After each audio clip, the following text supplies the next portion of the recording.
Bem, agora vamos entender como a instância do plugin OpenPBL, que foi colocado para avaliar a capacidade de comunicação, se contextualiza dentro do ambiente virtual de aprendizagem Moodle. Até agora ele foi mostrado sozinho, porque o interesse era mostrar o que acontece dentro dele. Mas é importante você entender também o que acontece do lado de fora. Então, capacidade de comunicação é apenas uma competência socioemocional. Eu posso querer avaliar outras competências, que muito provavelmente será o caso. Então eu tenho aqui um outro exemplo já pronto, em que eu já nomeio o tópico para tratar apenas de avaliação sociointeracional. Eu já coloco outros dois itens, duas instâncias do plugin OpenPBL, uma para avaliar negociação de conflitos e outra para avaliar iniciativa para colaboração. E eu posso, utilizando a função nativa do Moodle para ponderar notas em diferentes atividades de avaliação, eu posso colocar, por exemplo, 30% para capacidade de comunicação, 20% para negociação de conflitos e 50% para iniciativa de colaboração. De forma que esses três componentes componham a minha avaliação socioemocional. Quer dizer, eu posso ter essa como sendo uma das partes da minha avaliação do curso como um todo. Porém, como isso aqui está inserido num curso onde eu também avalio a competência cognitiva adquirida por cada estudante, eu preciso expandir ainda um pouco mais essa apresentação. E aí, por isso que eu já preparei aqui o curso 3, onde eu tenho todo um curso, incluindo a avaliação socioemocional, e eu posso utilizar aqui o conhecimento que supostamente o professor tem que ter a respeito do Moodle para fazer o uso da plataforma da melhor forma. Por exemplo, eu tenho a apresentação de um problema ou projeto. No caso aqui é um problema, onde eu tenho um texto com um vídeo apresentando alguma coisa, mais texto, eu tenho, por exemplo, um exame de imagem, um exame laboratorial, que deixa claro que se trata de um contexto de um problema na área médica. Vamos voltar aqui. Eu posso utilizar, por exemplo, navegação condicional, de forma a formar trilhas de conhecimento. Logo após eu apresentar o problema e projeto, eu ter uma enquete para saber o que é que os alunos pensam a respeito disso.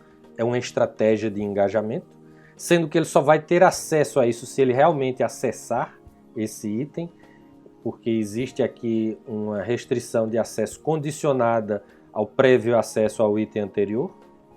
Eu posso fazer isso num contexto presencial, mesmo eu estando face a face junto com os alunos. Eu posso disponibilizar isso no ambiente virtual de aprendizagem para que fique registrado.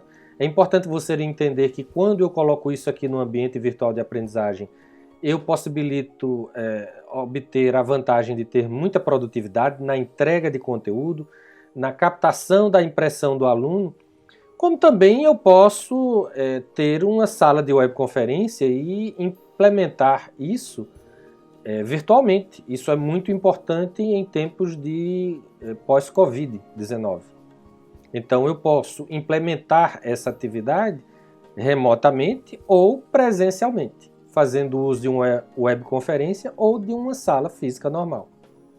Eu também posso ter aqui um fórum de discussão onde os alunos podem discutir sob os olhos do professor o que é que eles acharam e o que é que eles planejam fazer para resolver o problema.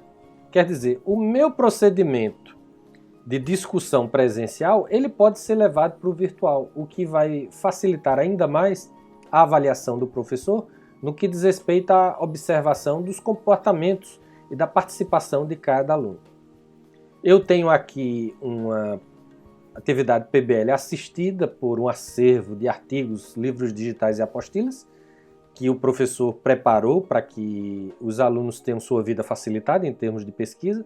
Porém, mais uma vez eu utilizo navegação condicional, eles só têm acesso a esse acervo se eles responderem essa enquete, que por sua vez só vão responder à enquete se tiverem acessado o conteúdo inicial, a apresentação do problema.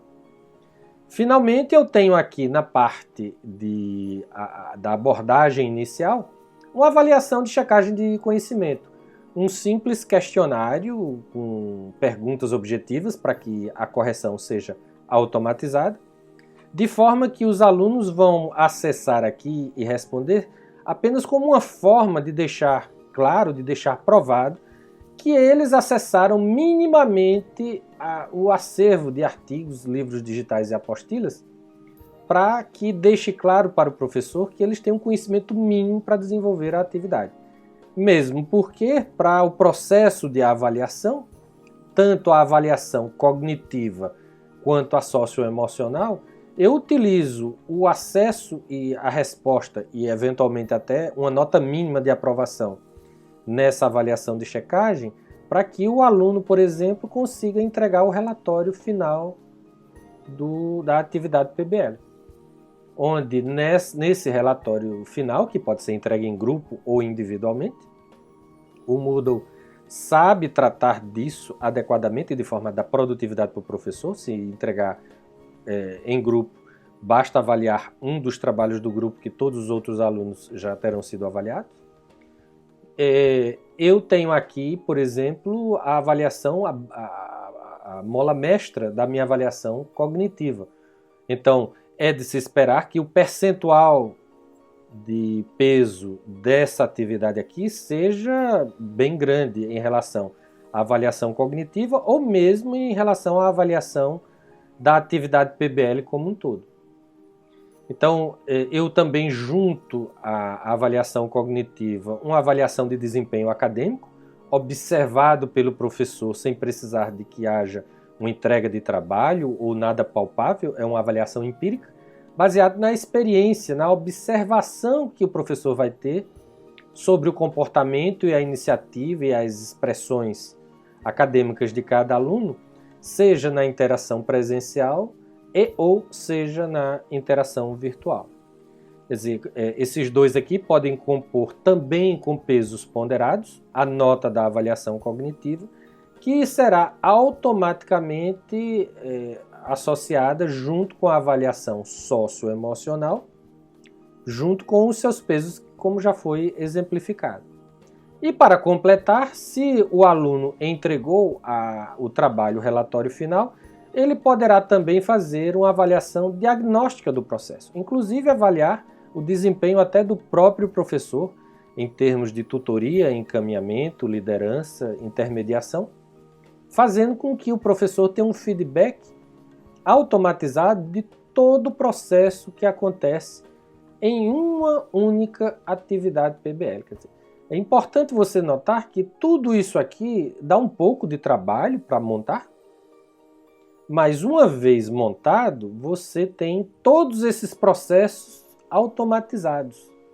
E aí, isso é o que permite dar produtividade suficiente para o professor lidar com mais de um grupo, quer dizer, ele fazer com que uma turma de 40 alunos seja dividida, por exemplo, em 8 grupos de 5 ou 5 grupos de 8, e fazer essas atividades de acordo com o número de componentes de equipe adequado para o PBL tradicional.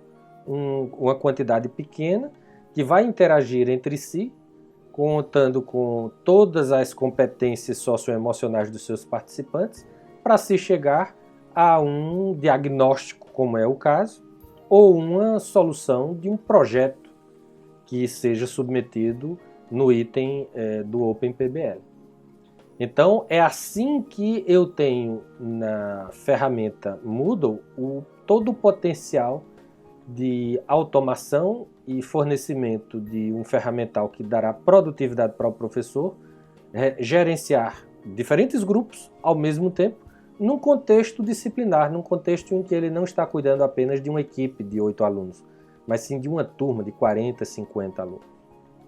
E assim, todos esses cálculos matemáticos, o professor pode se abstrair deles, porque basta configurar uma vez no Moodle que tudo estará resolvido do ponto de vista de trabalho mecânico do tratamento de todos esses dados que são gerados pelas diferentes formas de avaliação que eu tenho no atividade PBL.